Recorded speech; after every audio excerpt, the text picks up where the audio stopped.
मणिमानिक मुकुता छवि जैसी अहिगिरी गज शिर सोहनो तैसी नृप किरीट तरुणी तनु पाई लहहि सकल शोभा अधिकाई।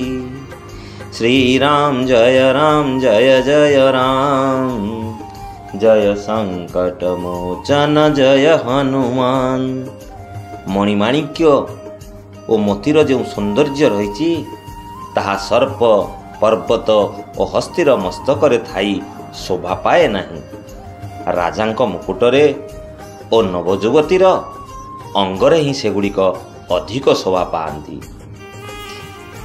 तेईसे ही सुकवि कविता बुध कहि उपजहि अनंत अनंत छवि लहि भगति हेतु विधि भवन विहाई सुमिरत शारद आवती धाई। ठीक से ही परी बुद्धिमान लोके कहती भल कविंकर कविता उत्पन्न हुए एक स्थान रे एवं शोभा पाए अन्य स्थान रे। अर्थात कविंक बाणीरु उत्पन्न कविता सेही ठारे शोभा पाए जेउठारे ताहार विचार प्रचार हुए तथा ताहार आदर्श गृहीत होई अनुसरण करा जाए।